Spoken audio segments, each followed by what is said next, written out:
ভারতের ভাইরা গেল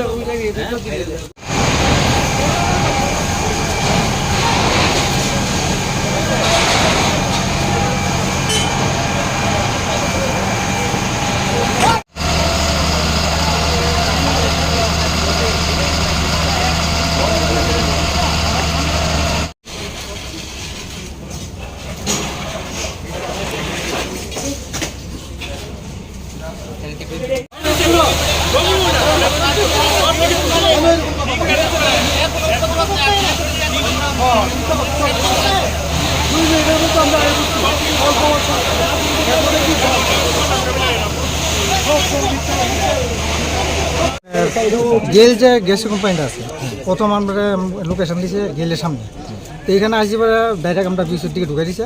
আর দেখছি এখানে মধ্যে খুব সময় মেশিন টেশিন আছে, এখানে মোটামুটি আগুন ভালোই আগুন আছে। তো আমরা কাজ করতেছি, এমন সময় পাবলিক এক দুইজন মোটামুটি ভালোই মানে বৃষ্টিকালি কাজ করছে, কাজ করতে পারতেছি না। এনে লোকালি বৃষ্টিকালি কাজ করছে, এই যে প্রকাশ করার মতন। এরপরে করেছে 1.5 ঘন্টা পরে আইসে, আরে দাদা আমরা এত জামের মধ্যে এত বড় গাড়িটা নিয়ে কী করে, আমরা কি হেলিকপ্টার নিয়ে না? এটি বুঝতেই পারবো, কমন সেন্সে থাকতেই হতো। একটা গাড়ি, এত বড় একটা গাড়ি, রাস্তার মধ্যে জাম, ট্রাফিকে পারতেছে না কোনো করতো, তা আমরা কী করে আমার না? ওখানে দেখা হেলিকপ্টার মতো উঠে যাইতে পারবো, এটি কে বুঝতে পারছে? আরে এটি তো বুঝতেই হতো। আর অফিস টাইম এখন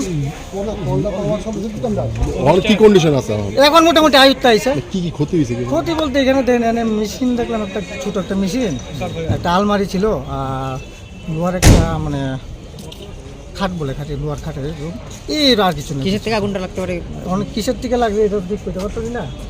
তো মানে ইনভেস্টিগেশন পরে বোঝা যাবে আর কি এটা কী হয়েছে। অনুমানিক কয়টা ফায়ার সার্ভিস আছে এখানে? তো আমরা কুঞ্জন ফায়ার স্টেশন আর এনসিসি ফায়ার স্টেশন, 2টা স্টেশনে আইসি, মানে আমরাই মোটামুটি কমপ্লিট হয়ে আছে, তারা কাজ করতে লাগছে না। আগুন পুরো হ্যাঁ এখন দেখেন না, আগুন মোটামুটি আয়ত্তে হয়ে গেছে।